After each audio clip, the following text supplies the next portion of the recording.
Muy buenas noches, mis hermanos. Dios les bendiga. Qué gusto es estar un viernes más, ¿verdad? Estudiando, y estamos ya hace 21 semanas estudiando respecto de la historia de la iglesia, y estamos aprendiendo cada día más, ¿verdad?, a valorar la posición en la que estamos hoy respecto a nuestros hermanos, ¿verdad?, que han padecido y vivido experiencias realmente impresionantes. Y el Señor ha sido bueno porque nos ha sostenido. Es más, hoy vivimos y estamos inmersos en medio de un problema social y un problema de salud a nivel mundial.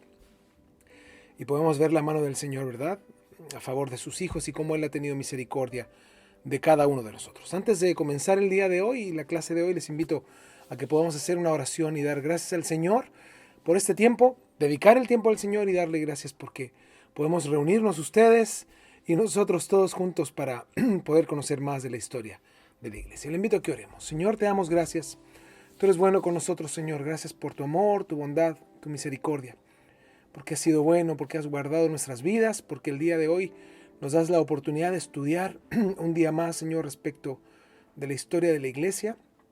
Gracias por tu misericordia, por tu amor, por tu bondad, Señor, porque podemos compararnos nosotros y vemos el gran contraste que hay en la historia de la iglesia, Señor, entre nosotros hoy y nuestros hermanos, que sin duda ellos, Señor, vivieron una época y una etapa muy difícil, muy dura, y ahí tú estuviste, Señor, en medio de ellos.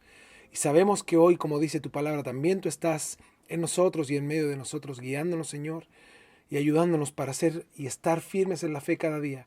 Siempre, Señor, dependientes de ti y por sobre todas las cosas, Señor, anhelantes de conocer más tu palabra. Te damos gracias por este tiempo, lo dedicamos a ti con todo nuestro corazón, mis hermanos y yo, Señor, en el nombre de Jesús. Amén. Amén. Bueno, mis hermanos, les decía que estamos ya en nuestra semana número 21 de este estudio de la historia de la iglesia. Y hoy vamos a ver respecto de la vida de Martín Lutero y las razones de la reforma. Es importante entender este proceso, ¿verdad?, que vimos con John Wycliffe, John Hus, ¿verdad? Y ahora llegamos a Martín Lutero, quien es denominado el más grande de los reformadores. Era un hombre odiado por muchos, pero la historia nos muestra que era amado por Dios. La historia de él nos muestra lo que le puede pasar a una persona que busca sinceramente de Dios. Porque cuando entendemos que hay una búsqueda sincera, que el deleite en el corazón del hombre es la palabra de Dios, que su comunión con Dios es lo más importante, el hombre se encuentra con Dios. Dios nos busca, ¿verdad? Él es el que nos busca, y cuando está esta sincera necesidad de nosotros de rendirnos a los pies del Señor y de empezar a buscar de Dios con todo el corazón, el Señor se muestra a la vida de los hombres. Por eso la historia de Martín Lutero nos muestra lo que le puede pasar a una persona que busca sinceramente a Dios. Cuando alguien como Martín Lutero en la historia descubre las verdades del Evangelio, sin lugar a dudas, nos enfrentaremos con la religión, ¿verdad?, con la religión que no tiene vida en sí misma, denominada también religión muerta, y también con religiosos corruptos, de los cuales a veces la iglesia está invadido, porque la verdad de Dios siempre se va a contraponer al error. Lutero escribió lo siguiente: yo he nacido para la guerra y lucho contra todos los demonios. Mis libros son agresivos y belicosos porque arranco de raíz las plantas venenosas del engaño.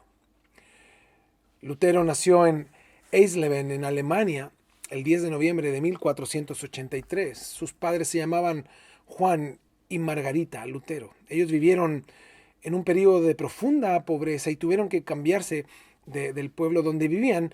Y Martín, después de este cambio, vivió su infancia en esta pobreza. Cuenta una parte de la historia de Martín Lutero. Dice que su madre, ella iba al campo y buscaba leña y cargaba esa leña en su espalda y salía por las calles a vender la leña para traer sustento a casa. Qué fuerte, ¿verdad? Pero luego su padre pudo crecer un poco en su trabajo y logró ser un representante incluso a nivel político y social de la ciudad donde ellos vivían. Ellos eran hombres piadosos, los padres de Martín Lutero, y hallándose ahora Juan Lutero en esta posición más desahogada, ¿verdad?, financieramente hablando, tuvo ocasión de cultivar la amistad de los que entonces eran tenidos como sabios, ¿no?, los llamados eclesiásticos y maestros, a quienes con frecuencia Juan Lutero enviaba a su casa Y sin lugar a dudas, en estos tiempos de convivencia, donde ellos compartían con él en su casa y comían en su mesa, sin lugar a dudas los temas de conversación impactaron, ¿verdad?, a Martín Lutero desde su infancia. Yo creo que estas pláticas de Dios sembraron en el corazón la misión gloriosa de llegar algún día, ¿verdad?, a ser un hombre docto y también atraído por las cosas de Dios. Los padres de Lutero cuentan la historia que eran hombres muy duros. Él, Martín Lutero, sufrió mucho castigo desde que era niño. Duramente dice la historia que le infundían castigo para que él tuviera temor de Dios. Como personas piadosas, los padres de Martín Lutero le educaron desde la niñez, como explicaban ellos que a través del golpe querían implantar el temor de Dios y usaban con él el estilo de aquellos tiempos de bastante severidad. En términos simples, Martín Lutero desde niño vivía amedrentado por sus padres y asimismo por Dios. Él dice: mi padre me castigó un día de un modo tan violento que huí de él y no quise volver hasta que me trató con más benignidad. Y mi madre me pegó una vez por una causa tan leve que hasta vio correr la sangre. ¡Wow! Qué fuerte, ¿verdad? Desde muy pequeño podemos decir que Martín fue educado en el temor del Señor. Sin duda, mal entendido, ¿verdad? Pero sin duda Dios usó todas estas circunstancias para forjar el carácter de Martín Lutero desde muy pequeño. Ahora, por la labor que Dios le encomendaría, él necesitaba un trato diferente en su vida y sin duda necesitaba un carácter firme para que él en verdad durante toda su vida pudiera seguir temiendo más a Dios que a los hombres. Martín Lutero se vio en medio de un sistema tan terrible que él necesitaba ser un hombre valeroso y formado de carácter. Y esto desde niño Dios comenzó a hacerlo. Ahora, cuando entró a la escuela, además de la familia, los maestros también lo trataban mal, eran muy agresivos con él. O sea, Dios formando por el lado de la familia, por la escuela, el carácter de Martín Lutero. Y eso generó que, a pesar de los embates que tenía en la escuela con los mismos maestros, él pudiera mantenerse firme y determinado en lo que iba a hacer. A los 11 años de edad, escuchaba los sermones enérgicos de un monje llamado Andrés Proles.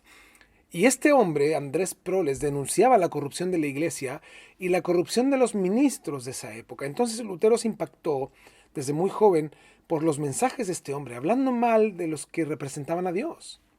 Era increíble para él. Ahora, desde ese tiempo, desde los 11 años, comenzó a nacer en él la necesidad de leer y aprender de la palabra de Dios.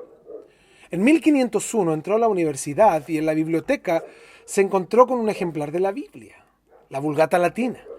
Esta fue escrita por uno de los padres de la iglesia llamado Jerónimo. Esta Biblia estaba en latín y él había estudiado latín y se encuentra con este ejemplar. La Biblia en este tiempo estaba muy escondida, pero esta versión tenía una particularidad porque la iglesia solo había liberado algunos libros. O sea, las Biblias no estaban compuestas del Antiguo y Nuevo Testamento, solo de algunos libros. Y estas Biblias que tenían abiertas para la educación, la iglesia en ese tiempo, solo contenían los evangelios y algunas cartas de Pablo. Ahora Lutero se encuentra con esta copia, no completa, ¿verdad? Solo de algunas cosas. Y no se imagina el contenido que tenía la palabra de Dios. Él se encuentra con este contenido y le golpea. No hay otra palabra para explicar lo que le ocurrió. Dice la historia que cuando comenzó a leer la Biblia, encontró tantas cosas que se estremeció de tal manera, dice la historia, que él abrazaba la Biblia, la tomaba y la abrazaba. Qué impresionante, ¿verdad?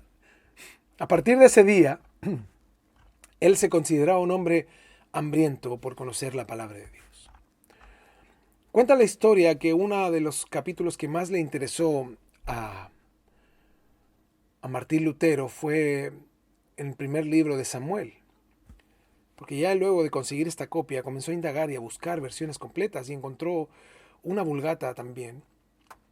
Y ahí lo que más le impactó fue el primer libro de Samuel, cuando habla de su madre Ana, ¿verdad? Una mujer que anhelaba un hijo y cuando lo tuvo lo dedicó al Señor. Entonces, su deseo y oración continua de Lutero era: Señor, que se haga tu voluntad, que un día yo pueda tener este libro tan precioso. Desde entonces frecuentó Martín Lutero la biblioteca donde él estudiaba para llenar su corazón de este libro que él halló. que era la Biblia.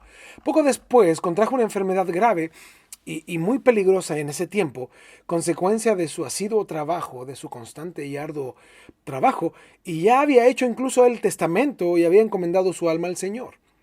Cuando de repente le visitó un viejo sacerdote que le consoló y le dijo las siguientes palabras. Mi querido bachiller, no nos olvidemos que Lutero estaba estudiando en la universidad. Cobra ánimo porque no morirás de esta enfermedad.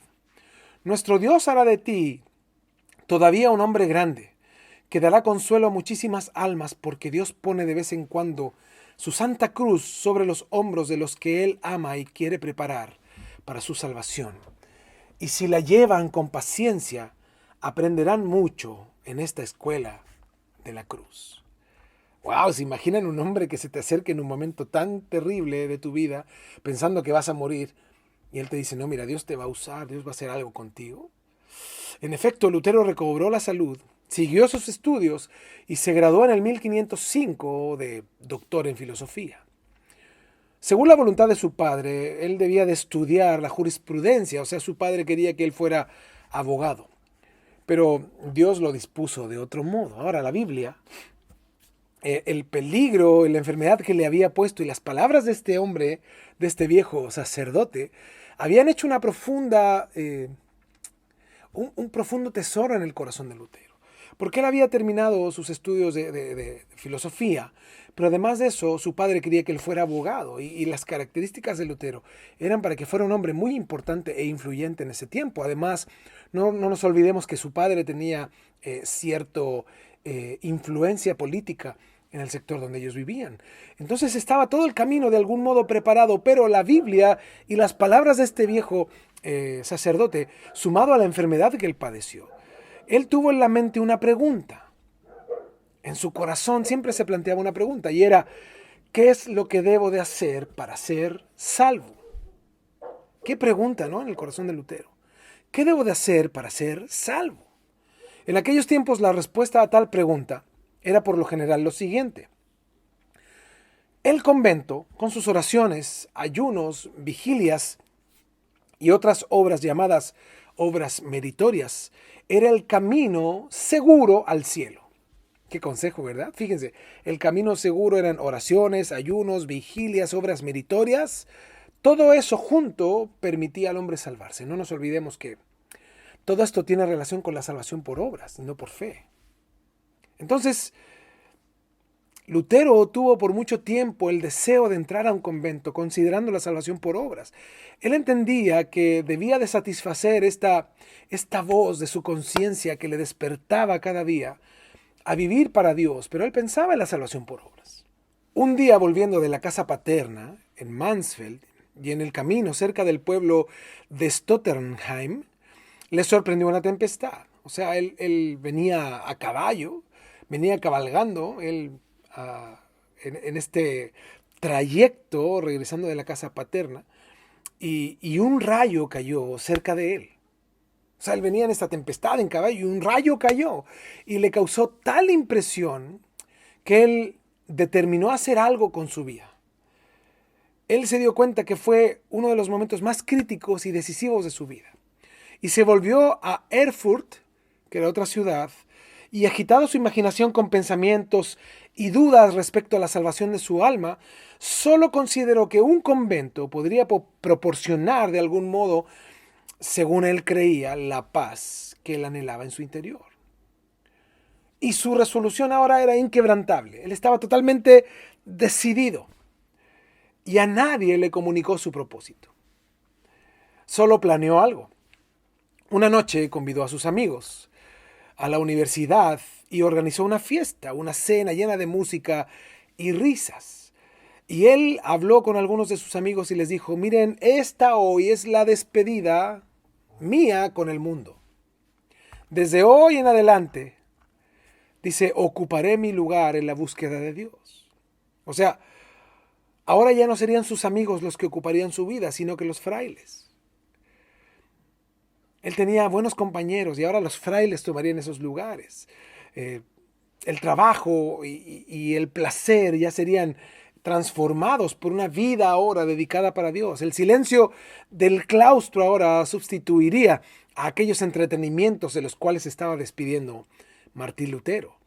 Los graves tonos de la tranquila iglesia ahora iban a reemplazar a los cantos festivos con los que Lutero se estaba despidiendo. Él le dio sentido a absolutamente todo lo que estaba haciendo. Él consideró que Dios exigía de él un cambio. Y él consideró que el sacrificio del cuerpo era necesario para pagar las deudas con Dios. Entonces Lutero consideró como punto principal de su cambio, de su transformación al Evangelio, más que al Evangelio, a Dios, a dedicarse a Dios, porque el Evangelio no había sido expuesto aún. Lo que él anhelaba era simplemente martirizar su cuerpo.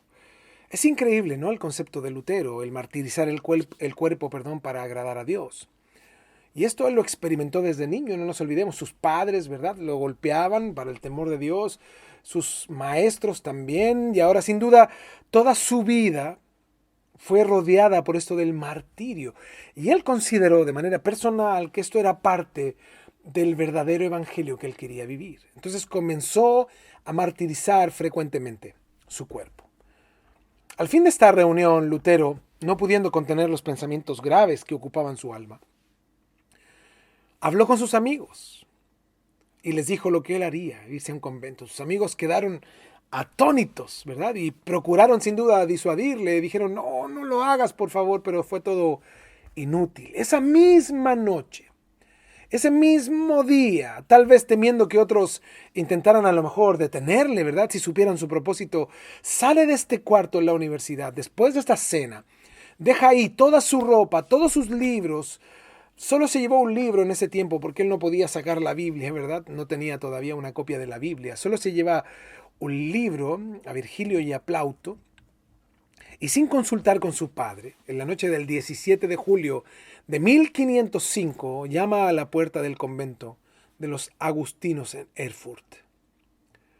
Sin duda su padre no le hubiera permitido ciertamente tomar tal decisión. O sea, cuando se enteró la historia cuenta que estuvo enojado por algún tiempo y con él, e incluso que había amenazado con desheredarle.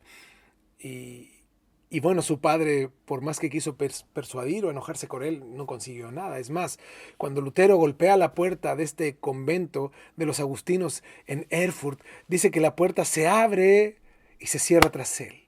Y le separa del mundo de una vez y para siempre. Y no tan solo del mundo, también Lutero consideró en ese momento separarse de sus padres, de sus amigos, de absolutamente todos.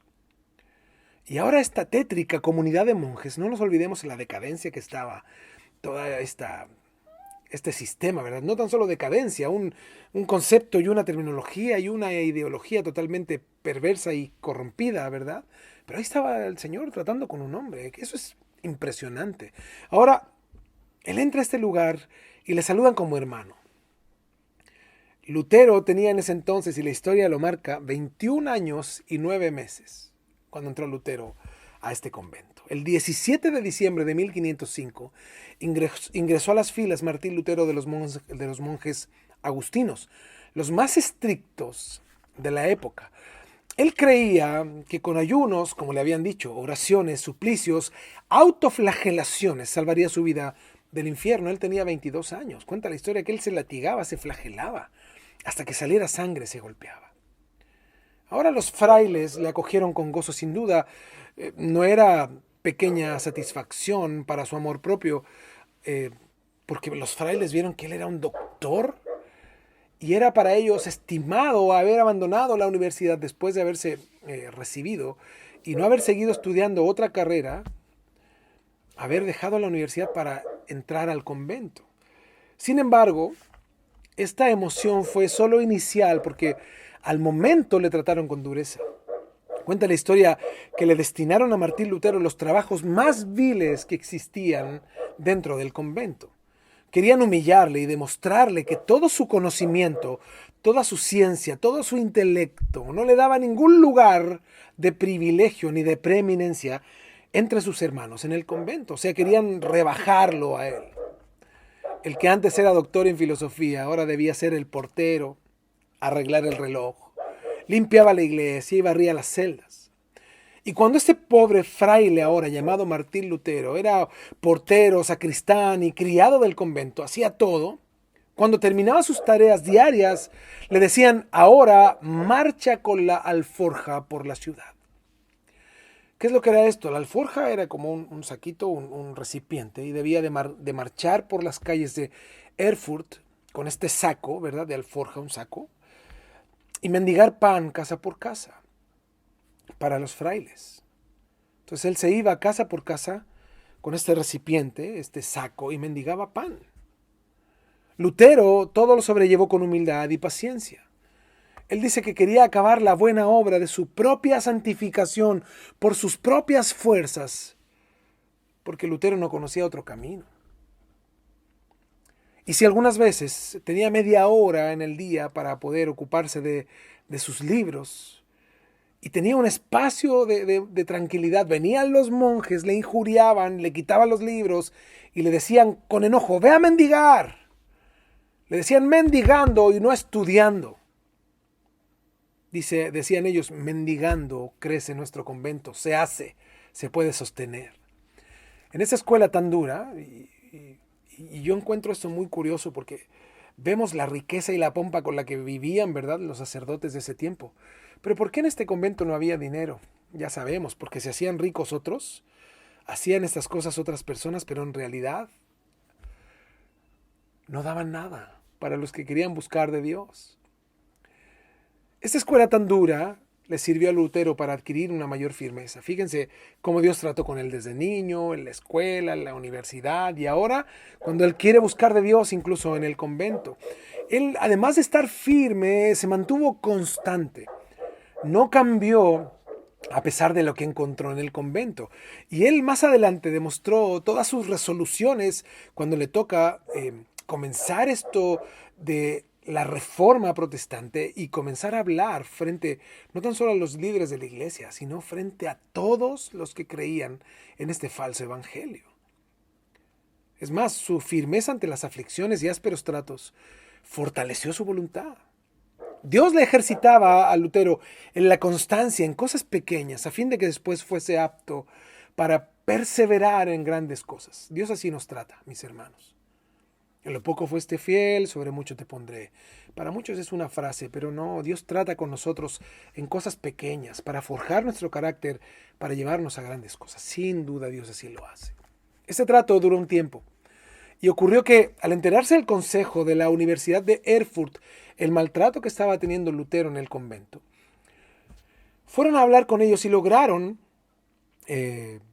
que los encargados del convento lo desligaran de las ocupaciones de sirviente. Así lo trataban literalmente como un sirviente, haciéndoles ver a ellos en este convento el tesoro que tenían entre ellos, un hombre capaz de no tan solo aprender, sino de enseñar a otros, de guiar a otros. Al fin ahora Martín podía tener tiempo para estudiar. Y ahora en este convento había una Biblia, y ahora la estudiaba constantemente y además también estudiaba los escritos de los padres de la iglesia. Y de pronto el milagro comenzó. Encontró en este convento, como les decía, una copia de la Biblia que estaba atada y sujeta con cadenas, y allí es donde Martín pasaba mucho tiempo, sacando, como dice la Biblia, ¿no?, agua de la fuente de vida y fortaleciendo su espíritu. A los frailes no le gustaba mucho que Martín se fuera días enteros, ¿verdad?, a este lugar, a esta biblioteca que estaba ahí escondida, a estudiar la Biblia. Es más, un fraile le pregunta a Martín, ay, mi hermano Martín, ¿qué es la Biblia? Solo hay que leer, dice, a los antiguos doctores, quienes ya sacaron las verdades de la Biblia. Mi hermano, lee el jugo que ya extrajeron los antiguos. La Biblia, dice él, es la causa de todas las revoluciones. Por este tiempo, Martín comenzó a estudiar la palabra de Dios en la lengua original. Él tuvo una de las primeras copias de un diccionario hebreo muy reciente de ese tiempo llamado Reuchlin, y además tenía un compañero dentro del convento que era un experto en lengua griega.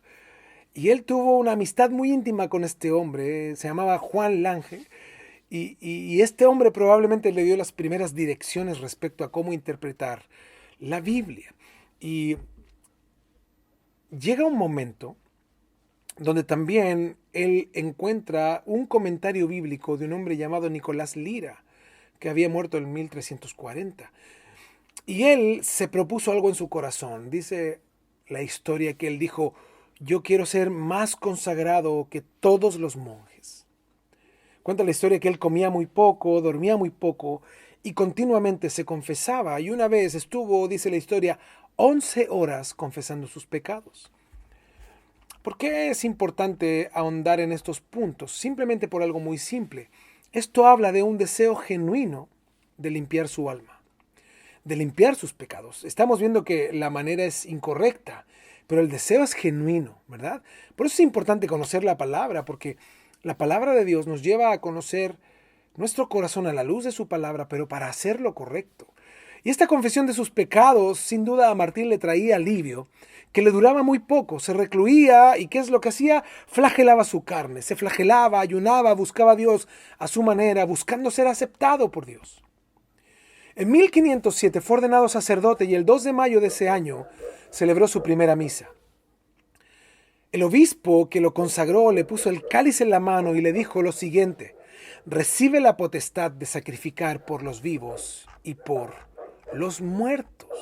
¡Wow! Años más tarde, ya cuando Martín Lutero era entendido en la palabra, dijo: no nos tragó la tierra por la misericordia de Dios después de recibir este cáliz. Los frailes del convento se preocuparon de que leyera la Biblia y pensaban que se iba a volver loco porque hacía locuras para ellos, leer tanto tiempo la Biblia, estudiarla en el original y además confesarse y flagelarse. Consideraban que estaba y que podría llegar a volverse loco. Entonces, ¿qué hicieron? Le quitaron la Biblia. Se la escondieron. Y solo le dieron escritos de pseudos maestros de su tiempo para que él estudiara de eso. Entonces él comentó que este fue un periodo de un profundo vacío en su corazón, que no había ni un escrito de los que le dieron que llenara ese vacío.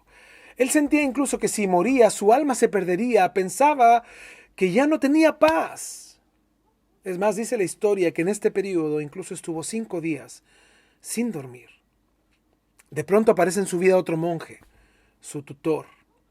Era conocido como el doctor Staupitz, quien al confesar en una ocasión a Martín Lutero le dijo, o sea, Lutero se fue a confesar con Staupitz y este hombre le dijo: Martín, si tú lees atentamente la Biblia, encontrarás que la salvación solo es por medio de Cristo.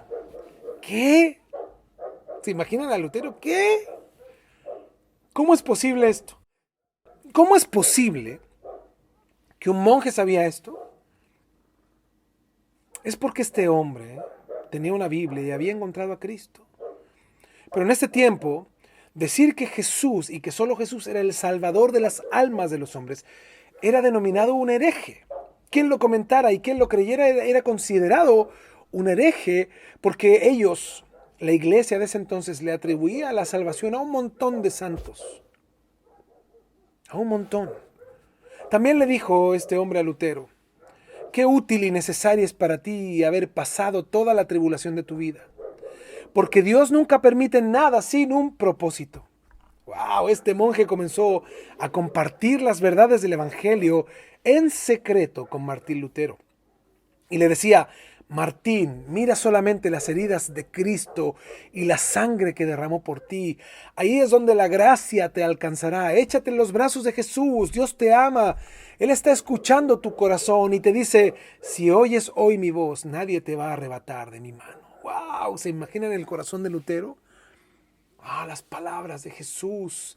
Jesús, pero él quería entender aún más y Dios usó a este monje que en secreto conocía las escrituras y en secreto las compartía con Martín Lutero. Milagrosamente Lutero recuperó la Biblia y la leía todos los días y comenzó a leer las epístolas del apóstol Pablo y le impactaron tanto que en un momento encontró un texto que transformó su ser. Toda la Biblia transforma, pero hay áreas de nuestra vida, ¿verdad?, que van necesitando ciertos temas específicos y llegó un momento donde él encontró algo con lo que él luchaba toda la vida. Vino a un encuentro con el Señor. Y este versículo que impactó a Lutero está en Romanos 1, 16 y 17. Fíjense lo que dice. Porque no me avergüenzo del Evangelio, porque es poder de Dios para salvación a todo aquel que cree, al judío primeramente y también al griego. Porque en el Evangelio la justicia de Dios se revela por fe y para fe, como está escrito, mas el justo por la fe vivirá. Esta frase, más el justo por la fe vivirá, fue lo que abrió su entendimiento. ¡Pum! Se dio cuenta que él necesitaba a Cristo. Viene el arrepentimiento, el encuentro con Cristo, la justificación por fe, y ahí llega la paz que tanto anhelaba Lutero. Él se dio cuenta que la salvación no es por obras. Se dio cuenta que él no podía justificarse a sí mismo. Se dio cuenta que por mucho que él se flagelara, dejara de comer, ayunara, hiciera 1000 cosas, nada de esto le salvaba. No había ningún mérito en él. Gálatas 2:16 dice, sabiendo que el hombre no es justificado por las obras de la ley, sino por la fe de Jesucristo. Nosotros también hemos creído en Jesucristo para ser justificados por la fe de Cristo y no por las obras de la ley, por cuanto por las obras de la ley nadie será justificado. En ese entonces permanecía la salvación y el evangelio de las obras. Tienes que hacer esto, tienes que pagar tanto, tienes que golpearte, tienes que hacer ayunos, flagelarte, tienes que hacer 1000 cosas para ser salvo. Entonces Martín se dio cuenta que las obras no eran el medio para ganar la salvación y que era imposible pagar la salvación. Este fue el evangelio que a él le cambió la vida. Era el área donde él necesitaba ser transformado e iluminado por el Señor. Se dio cuenta que la salvación era gratis. ¡Wow! Un regalo por medio de la fe. Y nadie es justificado ni aceptado por medio de sus obras. Se dio cuenta Lutero de este real trato, del real regalo de Dios. En 1509 ingresa por consejos de su tutor, el doctor Staupitz, a la Universidad de Wittenberg. Y entra como maestro de filosofía, pero su corazón estaba en la Biblia. Entonces, él siguió estudiando y de pronto, al enseñar filosofía, comienza a enseñarles la Biblia a los alumnos. Otro monje principal en la universidad lo escuchó hablar de las Escrituras y quedó tan impresionado del mensaje que Lutero enseñó, que dijo: este fraile confundirá a los doctores de teología de la Iglesia Católica, porque su doctrina, dice él, es nueva. Y va a reformar la Iglesia Católica, porque el apoyo de este joven predicador, fíjense lo que dijo, es la Biblia. Y nadie va a poder en contra de él. ¡Wow! ¡Qué frase!, ¿no? Pasaron los años y nadie le decía que no podía hablar de la Biblia ahí en Wittenberg. Entonces, su tutor lo invitó en un momento ya a predicar en una capilla de los agustinos. Y Martín le dijo: si voy a predicar a la parroquia, después de que termine me van a matar, porque lo que estoy predicando contradice todo lo que nos han enseñado por toda la vida. El tutor le dijo: de eso se trata, de que vengas y enseñes la verdad. Dice la historia que se corrió la voz de que este hombre, Martín Lutero, vendría a predicar, y fue tal el impacto de su mensaje, de su predicación, que el rey lo nombró el predicador principal de la iglesia, la más grande de Wittenberg, en Alemania. ¡Wow! ¡Wow! ¡Qué impresionante! En 1511 fue enviado a ver al Papa a Roma, con una contienda de tratar algún asunto de los agustinos. Y él llega a Roma y yo me imagino en este corazón de exponer la verdad y de llegar al lugar donde supuestamente estaba la fuente de la verdad. Él dijo: en Roma está la fuente de la verdad, ahí está el Papa, está todo bien. Pero él llega a Roma y se encuentra con un choque frontal, una gran desilusión. Julio II era el Papa y vio que afuera del Vaticano, vio Martín Lutero, habían prostitutas ofreciendo sus servicios. ¿Sabe quiénes? A los sacerdotes. Y los sacerdotes comulgaban con estas mujeres. Lo invitaron a él a realizar una misa y vio que las misas de los sacerdotes duraban 10 minutos. Y él va y pregunta y dice: ¿por qué las misas duran 10 minutos? Es porque cobramos por cada una, decían. Entonces hacemos varias y así ganamos más. Wow. Martín tenía una cierta ya reputación de erudito y cuando comenzó a oficiar la misa, se le acercó un sacerdote y le dijo al oído, hazlo rápido, envía a todos a casa pronto. No había temor de Dios. Imagínense, ¿qué era eso, verdad? No había respeto por la palabra de Dios y el tiempo para Dios era un mero rito para ellos. Era una mera costumbre, como a veces hoy lo vemos, ¿verdad? En muchas iglesias. Un escritor católico de la época llamado Nicolás escribió lo siguiente. En muchos pueblos la gente exige que los curas tengan concubinas para que las esposas de estos pueblos, o las esposas de los hombres de estos pueblos, no corran peligro del asedio sexual de los clérigos. ¡Wow! O sea, por favor, que los clérigos, los sacerdotes tengan mujeres, porque las mujeres que corren peligro son las nuestras, porque estos las acosan. Qué impresionante. Era la época del oscurantismo, el tiempo más oscuro de la iglesia y de su historia. Terrible. La historia dice que cuando estaba en Roma, él subió por una escalera, la cual llamaban la escalera de Pilato. Y en la escalera, decían ahí en Roma, que habían traído la escalera literalmente desde Jerusalén, donde habían juzgado a Jesús. Y la sacaron desde Jerusalén, decían ellos, y la tenían como una reliquia en Roma. Decían que previo pago, o sea, tú tenías que pagar para poder subir por la escalera esa. Si tú te parabas exactamente en el lugar donde estuvo Jesús, eras salvo. Entonces cuando Lutero llega ahí a Roma y ve esta escalera, ¿no? La escalera de Pilato, cuenta que él se subió. Y dice la historia que cuando él llegó al escalón y al lugar donde decían que había estado Jesús, dice que él se inclinó a besar el escalón. O sea, fíjense, por mucho que conocía y entendía de la verdad, cometía muchos errores, hacía cosas que no estaban bien. Y dice que él se inclinó a besar ahí el escalón y escuchó una voz que le dijo, Martín, el justo por la fe vivirá. O sea, Dios confrontándolo en medio de toda esta tontera que él quería hacer en algún momento, ¿verdad? Se regresó a su ciudad y se enfermó porque él cuenta que su enfermedad fue producto de todo lo que vio en Roma. Y Dios le había hablado y se dio cuenta que Roma estaba en la peor de las corrupciones. Y estaba en una terrible situación moral y espiritual en ese tiempo. Qué difícil, ¿verdad? Debe haber sido para él confrontarse con la verdad. Con la verdad que vivían ellos. No la verdad del Evangelio. Él ya había sido confrontado con la verdad, pero él tenía una idea de lo que ocurría en Roma. Y al darse cuenta de lo que realmente ocurría en Roma, que no era la vida santa que Dios demandaba, sino que era una vida totalmente corrupta, él fue confrontado con eso. Qué fuerte, ¿verdad? En 1521 recibe su doctorado en teología. Él juró y dijo con sus palabras, juro defender la verdad del Evangelio. Con todas mis fuerzas prometo ser fiel y puro a las Escrituras y a Dios. Defenderé la verdad de la palabra de Dios y por escrito y de mi boca contra todos los falsos maestros. Wow, los que lo oyeron, ¿se imaginan? No entendían nada acerca de defender la fe, no entendían absolutamente nada. Para ellos eran meras palabras de Lutero.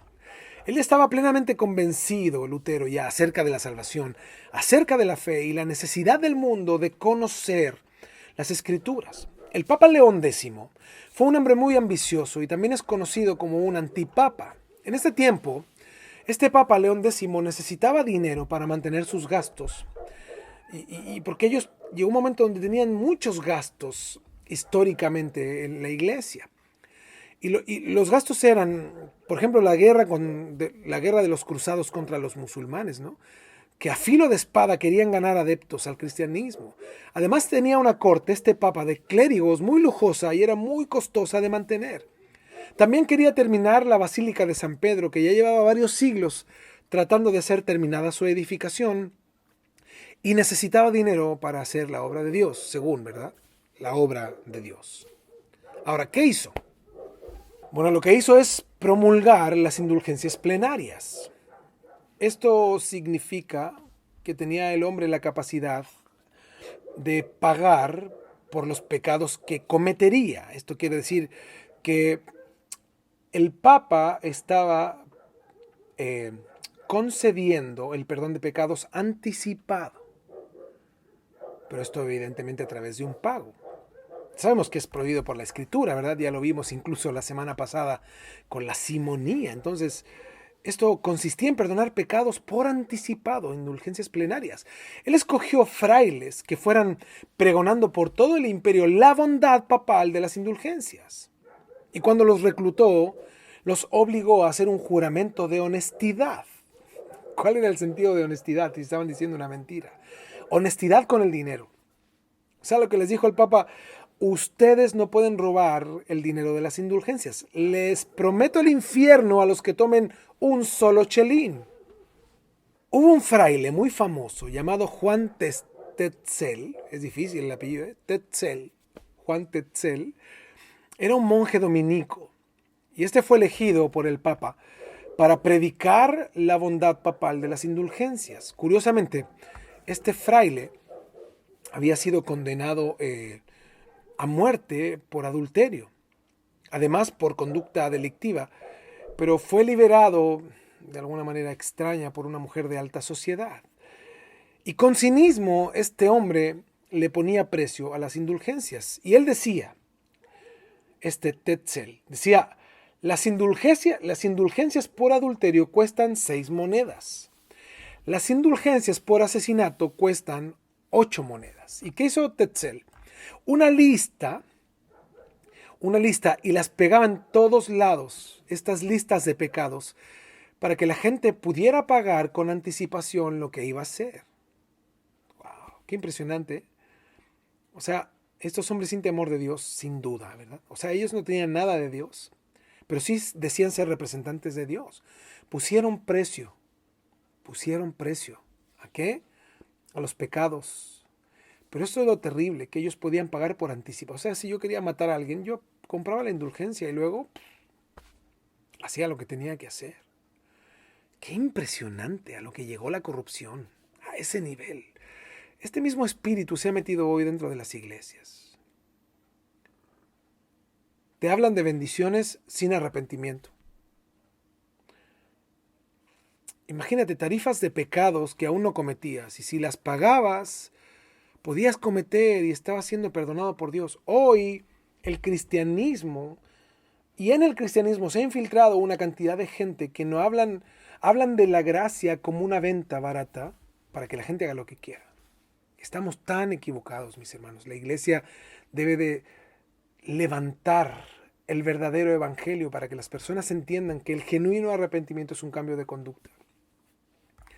Por eso hoy día vemos estos tipos, ¿no? Hace poco una noticia, este hombre que asaltaba y robaba, ¿no? Como dicen allá en México, era un ratero, un ladrón. Pero salía a predicar los fines de semana ahí ponía sus bocinas, sus parlantes, ¿verdad? En la plaza, y él predicaba, pero en la semana se dedicaba a tratar mal a la gente. Era duro, era un hombre que maltrataba a las personas. El que le predicó el evangelio a ese tipo, imagínense, ¿qué tipo de evangelio le predicó? O el pastor de ese hombre, ¿quién es? Este Tetzel, este hombre, este fraile, predicaba y decía: esta cruz dada por el Papa tiene tanta eficacia como la misma cruz de Cristo. Venid y adquirid vuestras indulgencias, que perdonarán vuestros pecados, aun aquellos que penséis cometer en el futuro. Creedme, con estas indulgencias yo he salvado más almas que el mismo apóstol San Pedro con sus discursos. No hay pecado que no pueda ser perdonado, incluso si hubiese uno aquí que hubiese violado a la mismísima Virgen María, pagando seréis perdonado. Escuchad, ni siquiera de arrepentimiento necesitáis, y no es tan solo para los vivos, también es para vuestros muertos. ¡Wow! Yo lo trato de narrar un poco como este hombre que hacía esta oferta, ¿verdad?, en la calle, que le gritaba a las personas. Qué impresionante es las frases que decía. Imagínate, si quería matar a alguien, paga por adelantado, todo se puede. Y si es más, yo he salvado más almas que el mismo apóstol Pedro. Es más, decía, si alguien se violó a la mismísima Virgen María, tú puedes pagar por eso. No tan solo los vivos, decía, también los muertos. O sea, querían sacar dinero de cualquier lugar. Además, decía Tetzel, ¿Qué no escucháis a vuestros familiares y amigos difuntos que gritan desde el abismo, sacadme de este horrible martirio, con una moneda podrán salir y vosotros no queréis dar dinero? Esto dónde lo he escuchado, ¿verdad? Tetzel decía también, escuchad en cuanto suene la moneda en el cofre, el alma saldrá del purgatorio.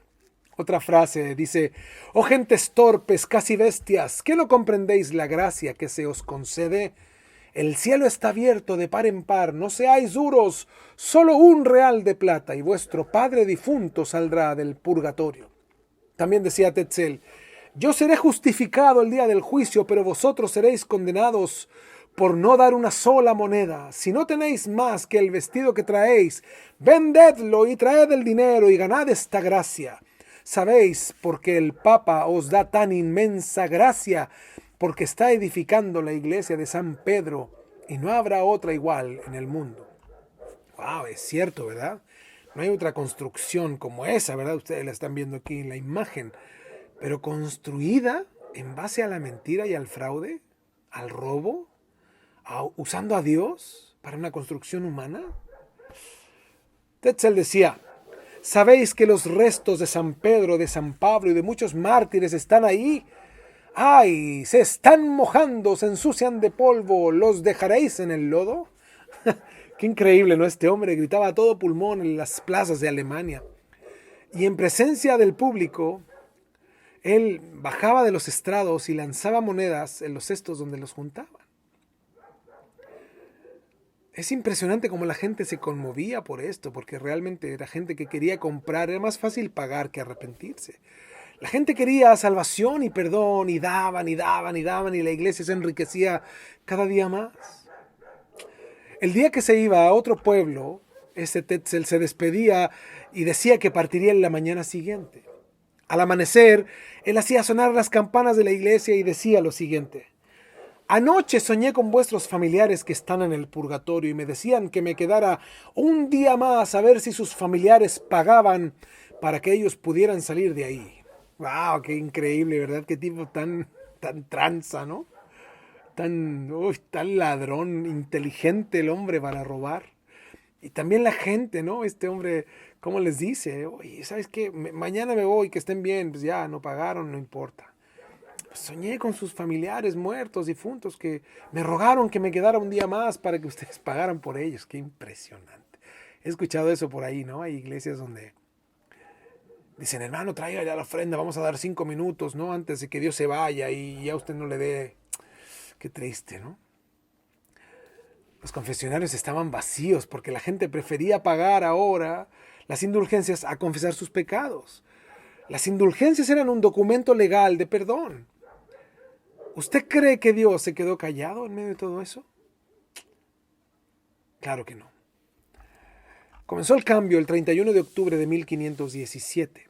En la puerta principal de la Catedral de Wittenberg, Martín Lutero fijó con clavos de la puerta principal 95 tesis o 95 argumentos en contra de las indulgencias. ¡Wow! No los vamos a estudiar todos, yo solo saqué algunos que considero los más sustanciosos, pero son bastante importantes. Él escribió este escrito que lo clavó, ¿verdad?, en la puerta principal de la iglesia de Wittenberg, y llamado las 95 tesis de Lutero. Y como les decía, es importante porque él lo que quiso hacer fue exponer públicamente lo que la gente estaba haciendo, que era un error. Voy a leer algunas. La primera, tesis 27, dice: ustedes predican que tan pronto como suena la moneda en el fondo del cofre, el alma sale del purgatorio. Tesis 28, lo que sucede es que aumenta la ganancia y la avaricia de vosotros, los clérigos. Tesis 29. Irán al infierno junto con sus maestros todos los que afirman que por las indulgencias tienen asegurada la salvación. ¡Wow! 36. Cualquier cristiano que se arrepienta verdaderamente de sus pecados tiene el perdón de Dios sin necesidad de indulgencia. O sea, era una abierta rebeldía en contra del papado, de la simonía, del tráfico de la fe, pero era la verdad. Tesis 37. Todo cristiano verdadero, vivo o muerto, tiene parte ya de la herencia de Cristo, sin necesidad de indulgencias. Tesis 50. Es necesario enseñar a los cristianos que si el Papa supiese el robo y el engaño de los predicadores de las indulgencias, preferiría que la Basílica de San Pedro fuese quemada y reducida a escombros que verla construida con la piel, carne y huesos de sus ovejas. Bueno, el Papa sabía, ¿no?, de todo esto. Tesis 54. Se ofende la palabra de Dios cuando en el sermón se da igual o más tiempo a las indulgencias. ¿Dónde hemos visto esto, no? Donde se predica poco y se dedica poco tiempo a la predicación y se dedica un montón de tiempo a testimonios, a declarar prosperidad y mil cosas. Tesis 62. El único tesoro verdadero de la iglesia es el Evangelio santísimo de la gloria de Dios y de la gracia de Jesucristo. Tesis 80. Los obispos, curas y teólogos que permitan difundir tales cuentos entre el pueblo tendrán que rendir cuentas a Dios. Claro que sí. Tesis 82. ¿Por qué el Papa no hacía el purgatorio por simple y puro amor santo a las almas que están ahí? O sea, ¿cómo era posible inventar eso, no? ¿Por qué no lo saca él? ¿Por qué cobra? Tesis 84. ¿Por qué permiten que con el dinero de un impío se saque el alma de un piadoso cristiano del purgatorio y no por puro amor del Papa? Ya que este era un buen hombre, o sea, el que murió. Tesis 86. ¿Por qué el Papa, que es muy rico, no construye la iglesia de San Pedro con su propio dinero y no con el dinero de los pobres? ¡Wow! Estas tesis eran argumentos. Pero eran argumentos en contra de las indulgencias, del papado y del sistema, y se armó la revolución. O sea, se manifestaron a favor y en contra, y hasta muertos hubieron en esta revolución. Y cuando Lutero buscaba las Escrituras y encontró en Romanos 5:1 que dice, justificados pues por la fe tenemos paz para con Dios por medio de nuestro Señor Jesucristo, él se desconcertó, no lo podía creer. Investigó en el original qué significaba justificados en el griego, y significa que Dios declara sin culpa y sin pecado, y que somos aceptos por medio del sacrificio de Jesús. Lutero se turbó entonces, se dio cuenta que nadie puede salvarse pagando. Nadie puede comprar el favor de Dios. Entendió que la justificación se produce por medio de la fe y la sentencia del pecado, que era la muerte, fue suspendida por medio de Cristo. Por la fe en Dios fuimos declarados inocentes. Por Dios mismo, ¿no? Dios nos declaró inocentes por creer en Jesús. Martín lo entendió, que Dios quiere salvar al mundo y que jamás podríamos pagar por el hecho de ser salvos. Es un don, es un regalo, y los religiosos de su época traficaban, comerciaban con eso. Además leyó Martín Lutero en 2 de Corintios 5:21, al que no conoció pecado, por nosotros lo hizo pecado para que nosotros fuésemos hechos justicia de Dios en él. O sea, el castigo que merecían nuestros pecados, Cristo los llevó, y estamos limpios delante de Dios al creer en Cristo Jesús. Lutero escribió, comprendí que los justos viven por gracia de Dios por medio de la fe. Entonces, solo entonces comprendí que había nacido de nuevo. Martín Lutero luchó por la verdad de la palabra, que la fuerza que lo inspiraba a predicar a Jesucristo venía de su nuevo nacimiento, por fe, y venía del conocimiento de la Escritura. Esto de predicar a Jesucristo era totalmente desconocido en ese tiempo. Lutero dijo, la iglesia de hoy necesita una reforma, pero no es asunto solo del Papa o de los cardenales, sino de todos los cristianos. No deseo combatir por el Evangelio con fuerza física, con violencia, con matanza. El mundo es vencido por medio de la palabra de Dios y la iglesia será reformada por la palabra de Dios. ¡Wow! Qué fuerte, ¿verdad? La convicción. Finalmente Lutero es llevado a la corte papal, lo obligaron a retractarse y él dijo, no me retracto, no me puedo ir en contra de mi conciencia y de las Escrituras. Si tuviera 1000 cabezas, dijo Lutero, 1000 cabezas me dejaría cortar antes de retractarme. Lutero fue excomulgado, Dios no permitió que lo asesinaran, pero fue tenido por hereje. Nadie le prestó asilo, sus seguidores fueron todos condenados y sus libros fueron extirpados de la memoria humana. Sin duda podríamos hablar horas y horas de la vida de Martín Lutero. Podríamos estudiar muchos de sus escritos, podríamos hablar de su historia antes de Cristo, su historia después de encontrarse con la palabra de Dios, y podríamos ver mucho. Pero en este pequeño resumen debemos de entender la sustancia de cómo Dios trató con un hombre, forjando su carácter, porque luego él iba a defender la fe y la palabra de Dios que le fue revelada en su corazón con su vida. Dios no permitió que él fuera un mártir, pero sí fue un hombre que influyó tanto en la historia que se considera el padre y uno de los hombres más influyentes de la Reforma. El 18 de febrero de 1546, Martín Lutero nos dejó un tesoro que él había rescatado, una frase que hoy todos podemos reconocer también como una frase de Lutero, ¿verdad? Un texto que dice: el justo por la fe vivirá. Para los que tienen una ideología un poco tergiversada de lo que quiere decir el texto, es muy simple, lo vimos anteriormente. La salvación no es por obras, la salvación es por fe. El justo por la fe vivirá. El justo, el hombre que ha sido justificado por Cristo por medio de la fe, ha alcanzado la salvación, no por sus obras, por medio de Jesús. Él murió diciendo esta oración: Jesucristo, recibe mi alma. Padre Celestial, recíbeme contigo para la eternidad. Y si bien sigue siendo citado hoy en día por la Iglesia Católica como un enemigo, nadie puede negar que fue un hombre guiado sin duda por Dios. ¿Qué nos enseña la vida de Lutero? 3 cosas fundamentales que yo creo que son importantes que consideremos. Primero, la importancia de estudiar las Escrituras, de escudriñar las Escrituras. Imagínate el tiempo en el que él vivía, no habían copias de la Biblia, él anhelaba tener una. Tú tienes 5 en la casa, 5 copias, distintas versiones. Es más, en tu celular puedes descargar aplicaciones donde tienes 20, 30 nuevas versiones. Pero ahí la tienes. ¿Sabes lo que provoca el escudriñar la Escritura? Vida.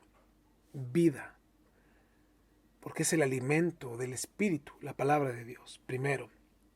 Lo segundo importante de considerar de la vida de Lutero es guardar las verdades del Evangelio en el corazón. No es tan solo conocer las verdades, sino entenderlas, llevarlas de la mente al corazón y vivirlas. Si yo entiendo que la salvación es por obras, ¿cómo debo de vivir entonces? ¿Una vida sin buenas obras? No, las buenas obras son las consecuencias de mi nueva naturaleza. Pero yo debo de vivir arraigado en quién es mi Salvador, de la mano de mi Salvador, anhelando a mi Salvador, temiendo a mi Salvador, que es Cristo, el Señor. Es una nueva vida, renovada totalmente. Y tercero,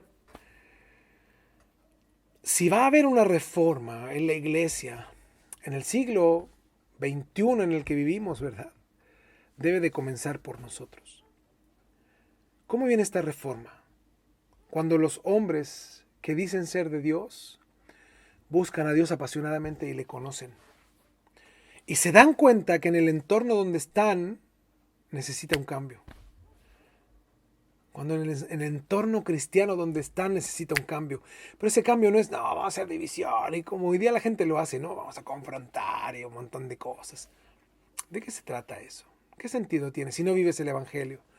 Si no lo enseñas bien, si no lo aplicas, si no lo practicas, si no conoces dónde están los textos. Hay gente que no sabe ni dónde están los textos.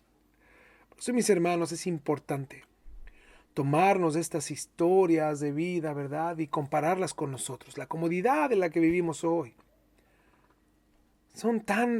Estamos en un tiempo tan diferente, ¿verdad?, al de ellos. Pero que Dios tenga misericordia de nosotros y nos ayude a vivir el Evangelio de la manera correcta en el tiempo en el que vivimos, ¿verdad?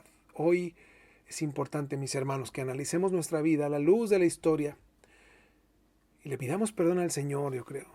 Y asimismo también le demos gracias para que podamos ser valientes también y predicar la palabra y aprender la palabra y vivir la palabra para que muchos otros conozcan al Cristo que salva, no por obras, sino por fe. Oremos. Señor, te damos gracias por la historia, por estar un día más, Señor, acá juntos con nuestros hermanos y aprender, entender, ir avanzando, Señor, en la historia y ver cómo tú, Señor, tenías a tu iglesia en un lugar paralelo, Señor, moviéndote, y en medio incluso de la falsa iglesia, tú tocabas corazones de hombres que te quieren y te anhelan buscar sinceramente, y de ahí tú los sacaste, Señor, porque no podían permanecer ahí, era imposible, y generaron en este tiempo, Señor, en el tiempo que estamos estudiando una reforma protestante tan impresionante que hasta nuestros días, Señor, nos ha bendecido. Te damos gracias por el tiempo que nos das, Señor, de estudiar, de aprender, de ser confrontados, Señor, en nuestra comodidad actual con la realidad de nuestros hermanos y poder nosotros hoy darte gracias, pero también ser, Señor, confrontados con esto para que vivamos tu palabra y dejemos de vivir una vida tan llena de afanes, Señor, y comencemos a buscarte a ti. Te damos gracias con todo el corazón. Anhelamos más de ti, Señor, con todo nuestro ser. Te damos gracias así por cada uno de mis hermanos, Señor. Te rogamos y te agradecemos a través de Jesús. Amén. Amén. Bueno, mis hermanos, Dios les bendiga. Un gusto estar nuevamente con ustedes. Cuídense mucho. Ya nuestra semana número 21 hoy, así que damos gracias al Señor que Él nos ha sostenido y seguiremos, ¿verdad?, en la historia hasta que lleguemos a la época de la historia de la iglesia en Chile y ahí nos vamos a dar cuenta cuán bueno, y bueno, nos damos cuenta cada semana, cada día, cuán bueno es el Señor y cuán generoso es el Señor con nosotros, ¿verdad? Dios les bendiga. Cuídense mucho, que estén muy bien. Nos vemos el domingo con la ayuda del Señor. Adiós.